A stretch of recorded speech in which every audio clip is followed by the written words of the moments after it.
காய் சாப்பிட எல்லாரும் கஷ்டப்படுவோம். ஆனா இந்த மாங்காயை சாப்பிட இஷ்டப்படாத ஆளே கிடையாது தமிழ்நாட்டுல. அந்த அளவுக்கு மாங்காய் டெம்டிங்கா இருக்குங்க.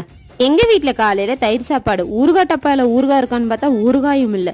சரி வெங்காய கூடையில உருளைக்கிழங்கு எதுவும் இருக்குதான்னு பார்த்தா உருளைக்கிழங்கும் இல்ல. ஐயோ தயிர் சாப்பாடே நம்மளே சோம்பேறித்தனம் பண்ணி வச்சிருக்கோம். அதுக்கு ஒரு வெஞ்சனம் இல்லைன்னா என்ன பண்றது அப்படின்னு நினைச்சு நம்ம தான் ஃப்ரெஷ்ஷான மாங்காய் வச்சிருக்கோமே எடுத்து கட் பண்ணுவோன்ட்டு கட் பண்ணி வச்சுட்டா இல்லை கொஞ்சமா எண்ணெய் ஊற்றி வெந்தயம் கடுகு கருவேப்பிலை கட் பண்ணி வச்சிருக்க மாங்காவையும் தூக்கி உள்ளே போட்டேங்க. கொஞ்சமாக உப்பை போட்டு இங்கிட்டு ஒரு பெரட்டை அங்கிட்டு ஒரு பெரட்டை நல்லா பெரட்டியாச்சு.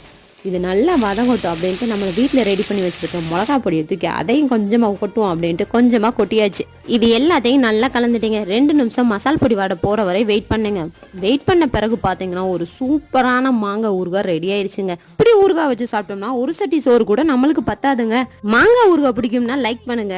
இந்த மாதிரி நிறைய வீடியோஸ் வேணும்னா நம்ம சேனலை சப்ஸ்கிரைப் பண்ணுங்க. ரொம்ப உங்களுக்கு இந்த வீடியோ பிடிச்சிருந்துச்சுன்னா ஷேர் பண்ணுங்க.